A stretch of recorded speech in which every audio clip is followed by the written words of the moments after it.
아내가 남편 명의 차용증으로 돈을 빌린 경우에 책임을 져야 하는지 알아보도록 하겠습니다.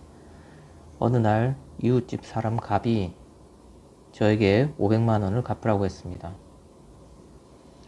사정을 알아보니 아내가 저희 사업 자금을 사용한다고 하면서 이웃집 사람 갑으로부터 돈을 빌린 것이었습니다. 문제는 돈을 빌리면서 아내가 집에 있던 저의 인감도장을 이용하여 제 명의의 차용증을 작성해 준 것이었습니다.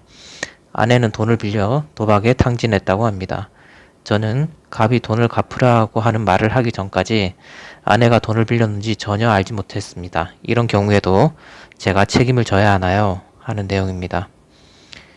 기본적으로 민법상 부부간에는 일상가사에 관하여 서로 대리권이 있습니다.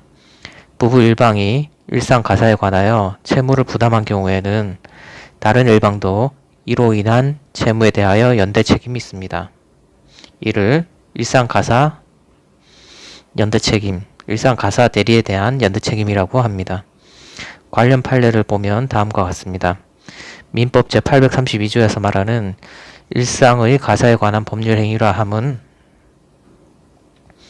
부부의 공동생활에 필요로 하는 통상의 사무에 관한 법률 행위를 말하는 것으로 구체적인 범위는 부부 공동체의 사회적 지위나 재산, 수입, 능력 등 현실적 생활 상태뿐만이 아니라 그 부부의 생활 장소인 지역사회의 관습 등에 의하거나 당의 구체적인 법률 행위가 일상의 가사에 관한 법률 행위인지 여부를 판단함에 있어서 그 법률 행위를 한 부부 공동체의 내부 사정이나 그 행위의 개별적인 목적만을 중시할 것이 아니라 그 법률 행위의 객관적 종류나 성질 등도 충분히 고려하여 판단할 것이다 라고 판시한 바 있습니다.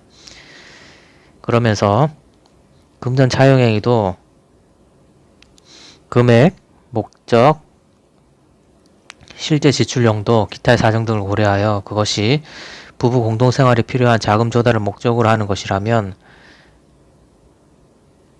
일상가사에 속한다 라고 하였습니다. 그러면서 아파트 구입 비용 명목으로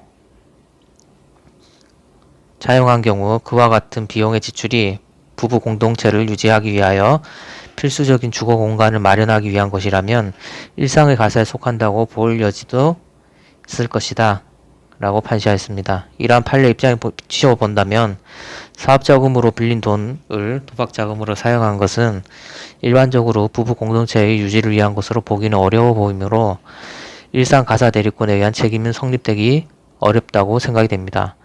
다만 일상가사 대리에 포함되지 않아 책임이 인정되지 않는다고 하더라도 상대방이 그 권한이 있다고 믿을 만한 정당한 사정이 있는 경우에는 표현대리가 성립되어서 질문자에게 책임이 인정될 여지가 있으므로 주의하시기 바랍니다.